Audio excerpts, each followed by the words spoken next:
Pancasila. Assalamualaikum warahmatullahi wabarakatuh. Perkenalkan, nama saya Naila Syafitri, NIM saya 8782668676. Tugas mata kuliah saya Pancasila, Prodi Pendidikan Guru Sekolah Dasar, UPBJJ UT Medan.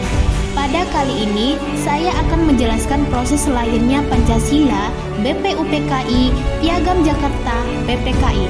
Di sini, saya akan menjelaskan pendahuluan pada tanggal 1 Juni 1945 dalam sidang Badan Penyelidik Usaha-Usaha Persiapan Kemerdekaan Indonesia, BPUPKI. Bung Karno dan Bung Hatta bersama para pemimpin bangsa lainnya mulai merumuskan dasar negara Indonesia. Dalam sidang tersebut, Pancasila secara resmi diusulkan oleh Bung Karno sebagai dasar negara Indonesia.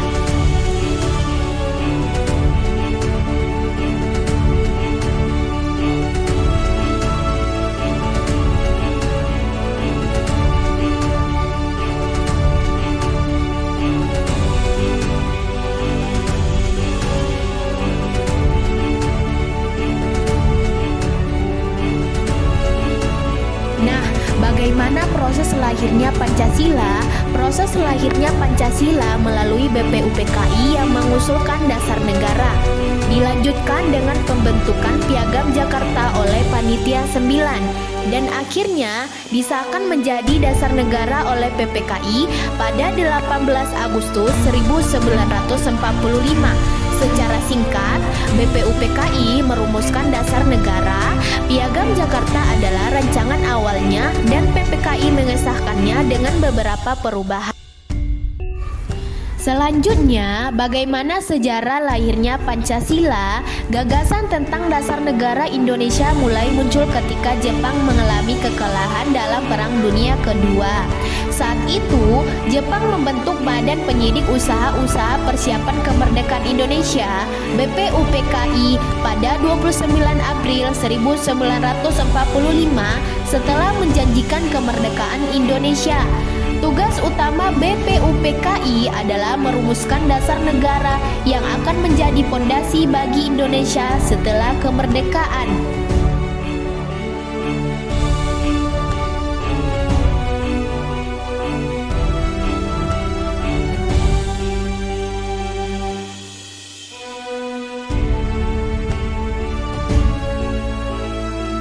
Lalu, bagaimana perannya?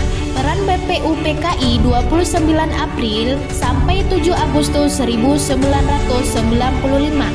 BPUPKI dibentuk oleh pemerintah Jepang pada 29 April 1975 untuk mempersiapkan kemerdekaan Indonesia. Lembaga ini terdiri dari 62 anggota, termasuk tokoh-tokoh seperti Soekarno, Hatta, dan Ki Hajar Dewantara. Piagam Jakarta pada 22 Juni 1945, BPUPKI menghasilkan Piagam Jakarta yang merupakan dokumen resmi pertama yang merumuskan Pancasila sebagai dasar negara. Peran PPKI dibentuk pada 7 Agustus 1945 oleh Jepang untuk menggantikan BPUPKI dengan 21 anggota inti termasuk Soekarno dan Hatta.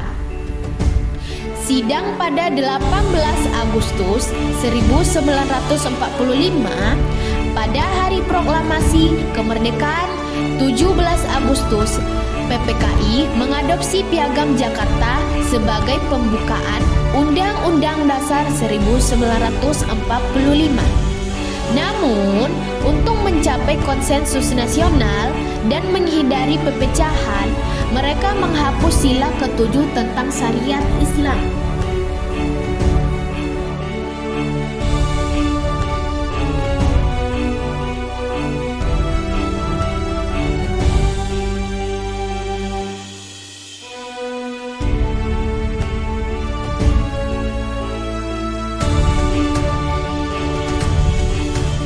Nah, kita sudah tiba pada akhir kesimpulan Proses kelahiran Pancasila menunjukkan kompromi politik di tengah keragaman Indonesia. Dari usulan awal Soekarno di BPUPKI melalui Piagam Jakarta yang inklusif tapi kontroversial, hingga penyempurnaan PPKI, Pancasila menjadi pondasi negara yang bersifat sekuler namun menghormati agama. Fakta ini didasarkan pada catatan sejarah resmi Indonesia seperti yang tercatat dalam arsip nasional dan buku-buku sejarah seperti Sejarah Indonesia Modern karya Sartorno Kartadirjo. Cukup sekian yang dapat saya sampaikan. Terima kasih banyak.